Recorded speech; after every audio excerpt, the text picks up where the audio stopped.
Gold and silver have been used as investments and stores of value for literally thousands of years, and this is as true today as it ever has been, with the price of both increasing dramatically recently, especially gold, which has more than doubled in value over the last 5 years. At current prices, gold is around 92 times more expensive than silver by weight, while only being around 20 times rarer on Earth. So why is gold so much more expensive than silver?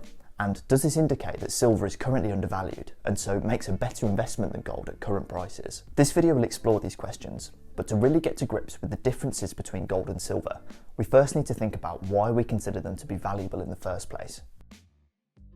So let's start with gold.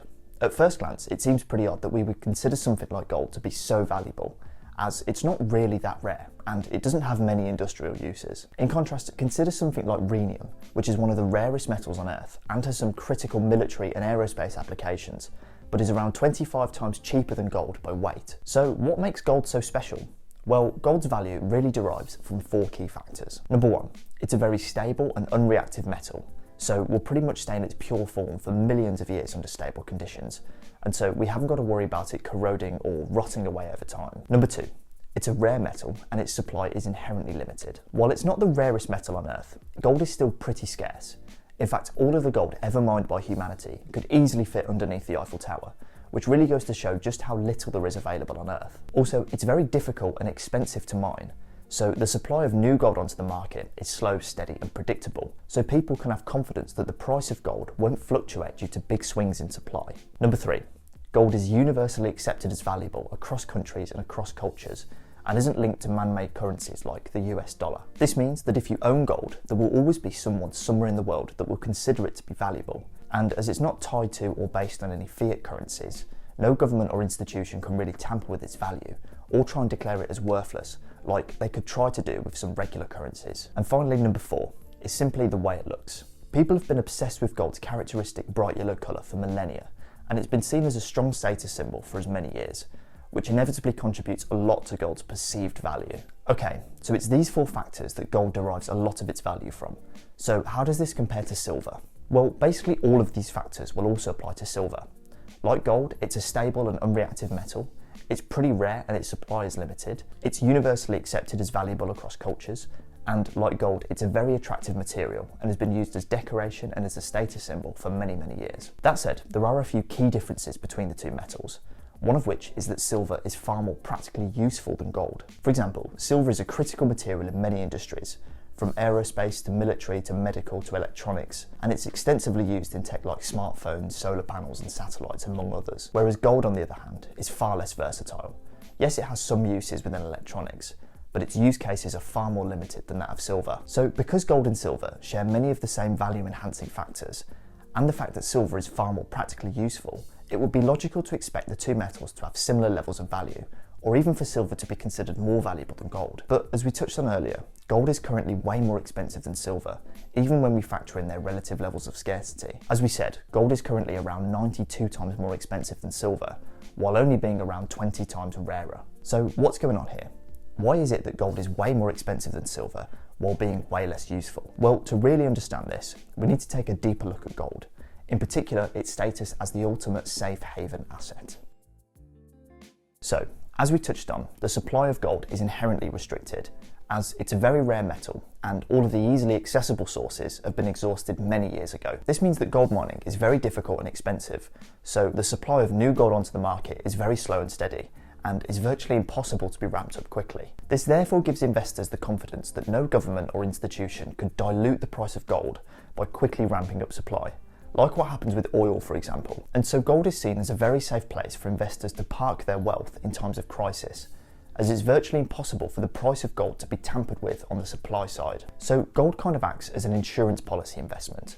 When all else fails, we can rely on this naturally occurring material to protect wealth and value, which is why demand for gold, and so its price, tends to increase during times of uncertainty and crisis. And we've seen this in action recently, as the world has become more and more unstable, and as traditionally safe investments like US Treasuries have become more and more unreliable, big institutional investors and central banks have been turning to gold as a safe and reliable place to store their wealth, causing demand to go through the roof. So it's this huge demand by institutional investors and central banks to hold gold as a safe haven asset, which pushes its price way up, whereas silver doesn't experience this type of demand to anywhere near the same level. Okay, fine.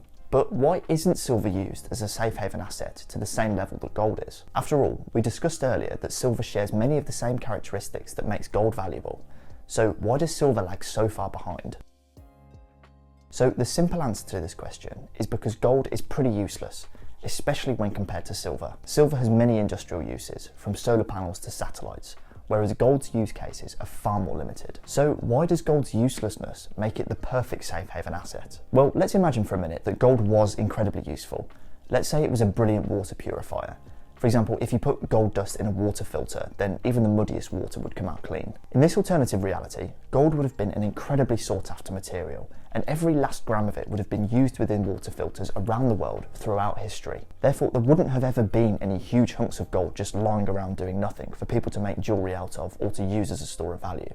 So it would have never have been used in this way. In other words, it's precisely because gold wasn't being used up by practical applications that it became the perfect place to store value, as there's no other real use for it, and therefore it becomes useful as a store of value simply by virtue of its uselessness, paired with its other factors like its scarcity and its chemical stability. And secondly, because it's so useless, the industrial demand for gold is very limited. So when an economic crisis or recession does hit, and manufacturing and industrial output inevitably falls, there's very little downward pressure on the price of gold because its overall demand is pretty much unaffected. Silver, on the other hand, has a far more substantial industrial demand as it's far more useful. But this takes away from its usefulness as a safe haven asset, as its price is vulnerable to drops in industrial output, which we'd expect to happen in a recession or a crisis. So if you're an investor or a central bank who wants to invest in something which will hold its value or even appreciate during times of crisis, then gold would be much more attractive to you, as you wouldn't have to worry about its price falling substantially if its industrial demand suddenly dried up. And finally, there's a practical reason.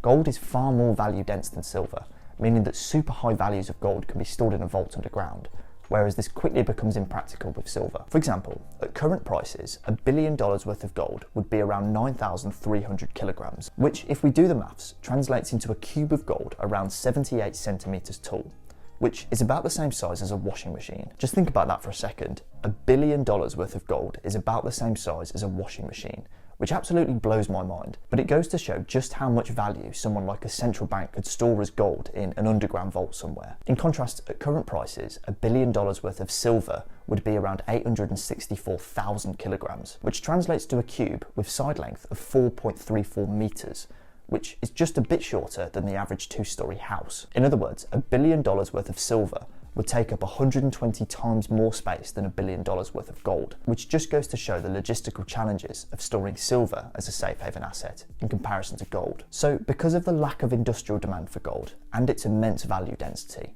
it trumps silver as the perfect safe haven asset for institutional investors and central banks. But what does this mean for the average retail investor, i.e. me and you? Does it mean that gold is a better investment than silver? So, just because gold is more valuable, and because it makes a far better safe haven asset, doesn't necessarily mean that it's a better investment for retail investors. All it means is that gold and silver are actually pretty different investments. A lot of people would lump the two in the same category, but they behave very differently. Gold is basically the ultimate investment insurance policy, i.e. it usually goes up when all other investments are coming down, whereas silver doesn't really act this way, as during a recession or a crisis, there'd be some pretty significant downward pressure on its price, as its industrial demand falls sharply. Therefore, in this way, silver acts much more like a normal industrial commodity, like copper or steel, than something like gold. That said, however, silver's similar properties to gold, i.e. its scarcity and chemical stability, mean that it's still really useful as a store of value, so it kind of sits in the middle. If we think of materials like copper and steel as pure industrial commodities, whose price is virtually 100% linked to its industrial demand, and if we think of gold at the other end of the spectrum, which has very limited industrial demand, but instead derives most of its value from simply being a good store of value, then silver will sit somewhere in the middle. In other words, it's partly demanded for its industrial uses, and it's partly demanded for its use as a good store of value. And so if you're thinking about investing in either gold or silver, then you need to keep this distinction in mind, and don't fall into the trap of thinking that silver is simply a cheaper version of gold, as it really doesn't behave in this way. But in my opinion at least, silver is still a really nice investment to make, as part of its price is driven by the desire of investors to diversify away from currency denominated assets, and the other part is driven by the industrial demand for silver, which will only increase in future as the world transitions away from fossil fuels and investments pour into solar, which silver plays a crucial role in. So hopefully this has been useful. And I'd be keen to hear your thoughts on whether you think gold or silver is the better investment, so be sure to leave me a comment below. And please give me a like and subscribe to the channel if you've enjoyed the video. Thanks for watching.